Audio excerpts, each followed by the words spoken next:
আজ এই পৃথিবীতে নবী সাল্লাল্লাহু আলাইহি ওয়াসাল্লামের কম বেশি প্রায় ৩০,০০০-এর মতো সহিহ হাদিস পাওয়া যায়। কিন্তু আপনি কি কখনো ভেবে দেখেছেন এই হাজার হাজার হাদিস কিভাবে আমাদের কাছে পৌঁছেছে? শত শত বছর আগে এই হাদিসগুলো কিভাবে লিপিবদ্ধ করা হয়েছিল? আজ থেকে প্রায় ১৪০০ বছর আগে যখন নবী সাল্লাল্লাহু আলাইহি ওয়াসাল্লাম সাহাবীদের কোনো হাদিস শোনাতেন, তখন সাহাবীরা তা মুখস্থ করে নিতেন এবং পরে অন্য মুসলমানদের তা শোনাতেন। কারণ তখন আরবে কবিতা আর ইতিহাসের একটা সমৃদ্ধ সংস্কৃতি ছিল। মানুষ এগুলো তাদের সন্তানদের শোনাত। তার পাশাপাশি আরবরা রাতে আসর বসাত, যেখানে তারা কবিতা পাঠ করত। সেই কারণে অনেক সাহাবীও কবি ছিলেন, যেমন হযরত হাসান বিন সাবিত রাদিয়াল্লাহু তাআলা আনহু। নবী সাল্লাল্লাহু আলাইহি ওয়াসাল্লাম তার সম্পর্কে বলেছিলেন, হাসানের কবিতা আমাদের শত্রুদের ওপর তীরের মতো আঘাত হানে। এই কারণে আরবদের স্মরণ শক্তি খুব শক্তিশালী ছিল। তারা অনেক কিছু সহজে মুখস্থ রাখতে পারত। সাহাবীরা যখন নবীজির থেকে কোনো হাদিস শুনতেন, তখন তারা দল বেঁধে বসে তা পরস্পরের মাঝে শেয়ার করে মুখস্থ করতেন। যদি কোনো সাহাবী কোনো হাদিস বর্ণনা করতেন, তাহলে তাকে জানাতে হতো এই হাদিস তিনি কার কাছ থেকে শুনেছেন আর সেই ব্যক্তি কার কাছ থেকে শুনেছে। এরপর সেই হাদিস যাচাই করা হতো। যেমন যদি একজন সাহাবী কোনো হাদিস বলতেন, অন্য সাহাবীরা তা যাচাই করতেন তারাও কি এই হাদিস শুনেছেন কিনা। এমনকি কিছু সাহাবী অনেক মাইল পাড়ি দিতেন শুধু এই জন্য যাতে এমন কোনো সাহাবীর কাছ থেকে হাদিস শুনতে পারেন যিনি সরাসরি নবীজির থেকে শুনেছেন। এভাবে সাহাবীরা তাবেঈদের, যারা নবীজির যুগ পাননি, হাদিস শোনাতেন। এই তাবেঈ হাদিসের পাশাপাশি তার সনদ, যার মাধ্যমে হাদিস এসেছে, মুখস্থ রাখতেন। যেমন এই হাদিস তিনি কার কাছ থেকে শুনেছেন এবং সেই ব্যক্তি কার কাছ থেকে শুনেছে। এই সনদের মাধ্যমেই নির্ধারণ করা হতো কোন হাদিস সহিহ, কোনটা দুর্বল আর কোনটা মিথ্যা। তবে কিছু সাহাবী হাদিস লিখেও রাখতেন, যেমন হযরত আব্দুল্লাহ ইবনে আমর ইবনে আস রাদিয়াল্লাহু তাআলা আনহু। তিনি নবীজির প্রত্যেকটি হাদিস লিখে রাখতেন এবং সেগুলোর একটা সংগ্রহ তৈরি করেছিলেন, যাকে বলা হতো সহিফা সাদিকা। এতে অনেক সহিহ হাদিস লিপিবদ্ধ ছিল, কিন্তু সব সাহাবী তা করতেন না। কারণ তখন আরবে লেখার সামগ্রী খুব সীমিত ও দামি ছিল, সবাই তা কিনতে পারত না। মানুষ গাছের পাতা, পশুর হাড় কিংবা চামড়ার টুকরোতে লিখত। এমনকি কোরআনও সেসব জিনিসে লেখা হতো। কিন্তু তখন হাদিস লেখা ছিল সেরা উপায়, কারণ সেই সময় আরবি লেখনী এখনকার মতো পরিপূর্ণ ছিল না, ডট বা স্বরচিহ্ন ছিল না। ফলে শব্দের মানে বদলানো সহজ ছিল না। উপরন্তু এই লেখা সংরক্ষণ করা এবং পরবর্তীদের কাছে পৌঁছে দেওয়া সহজ ছিল। সাহাবীরা এই লেখা তাবেঈদের দিতেন, যেটা পরবর্তী স্কলারদের জন্য অনেক উপকারী প্রমাণিত হয়েছিল। এই স্কলাররা আবার হাদিসগুলো যাচাই করে নিতেন। নবী সাল্লাল্লাহু আলাইহি ওয়াসাল্লাম খুব খেয়াল রাখতেন কে হাদিস লিখছে।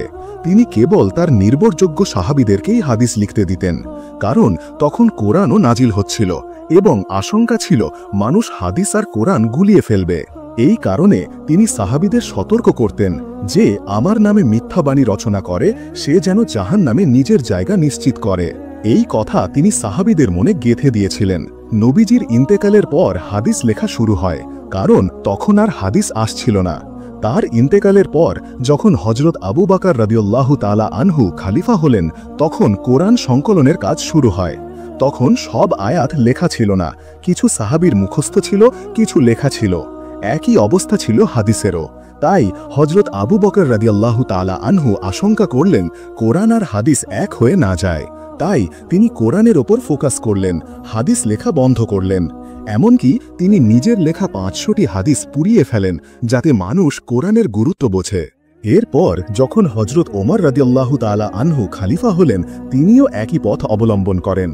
তিনি কোনো নতুন হাদিস শুনলে যেটা আগে শোনেননি, সাথে সাথে আরেকজনকে ডেকে আনতেন যাতে যাচাই করা যায়। তিনি চাইছিলেন মানুষ হাদিস নয় কোরআনের প্রতি গুরুত্ব দিক, তাই তিনি হাদিস বর্ণনা করতে নিরুৎসাহিত করতেন। তবে কিছু সাহাবীর কাছে ব্যক্তিগতভাবে অনেক হাদিস লিপিবদ্ধ ছিল, যেমন হযরত আব্দুল্লাহ ইবনে আমর ইবনে আস, হযরত আনাস ইবনে মালিক রাদিয়াল্লাহু তাআলা আনহু এবং হযরত আবু হুরায়রা রাদিয়াল্লাহু তাআলা আনহু।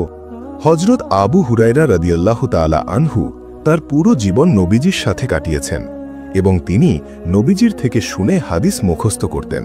এমনকি একবার নবীজি বলেছিলেন, কে চায় এমন কিছু মনে রাখতে যেটা সে কখনো ভুলবে না? তখন আবু হুরায়রা বললেন, হ্যাঁ হে রাসূলুল্লাহ, আমি চাই। তখন নবীজি তাকে বললেন, তোমার চাদরটা বিছাও। তিনি বিছালেন, নবীজি তাতে কিছু রাখলেন। এরপর থেকে হযরত আবু হুরায়রা আর কোনো হাদিস ভুলেননি।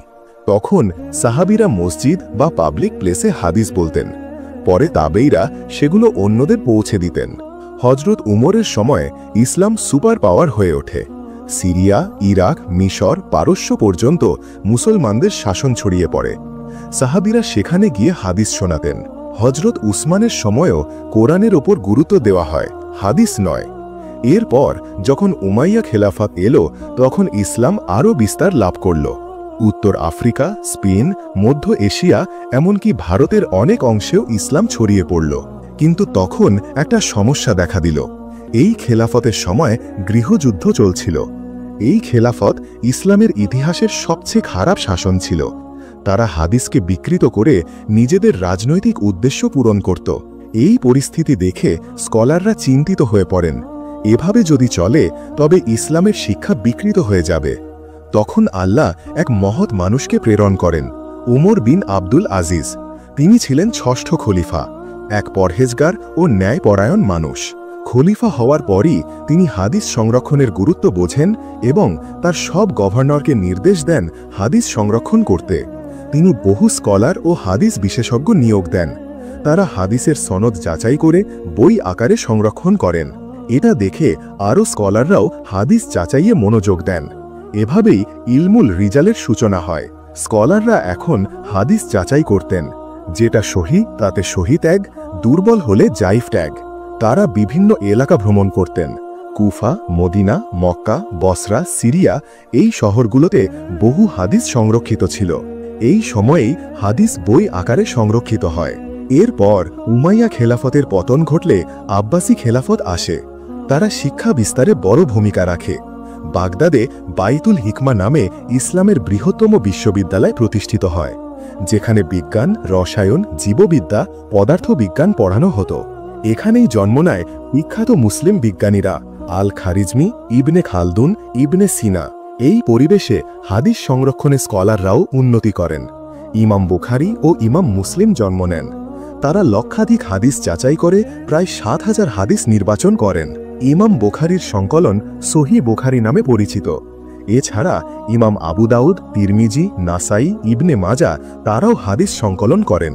এদের সম্মিলিত সংকলনকে কুতুব সিত্তা বলা হয়, যা ইসলামী হাদিস সাহিত্যের সবচেয়ে গ্রহণযোগ্য বই হিসাবে ধরা হয়।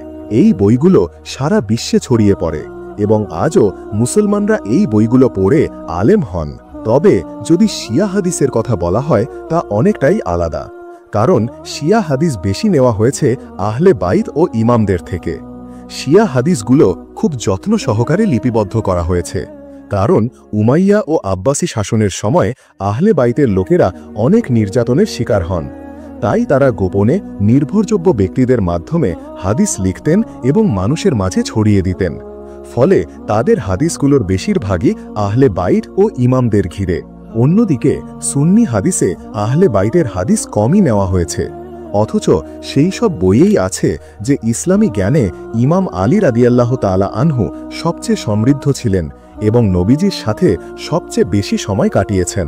তবুও তার থেকে কম হাদিস নেওয়া হয়েছে। এমনকি ইমাম বুখারীও ইমাম জাফর সাদিক থেকে কোনো হাদিস নেননি, যদিও তিনি নবীজির বংশধর এবং তার জ্ঞানের ব্যাপারে কোনো সন্দেহ নেই। এই হাদিস সংকলনের সময় উমাইয়া শাসন চলছিল, যারা আহলে বাইতের প্রতি প্রবল বিদ্বেষ পোষণ করত। আর এটাই সেই পার্থক্য যা এই উম্মাকে বিভক্ত করে রেখেছে।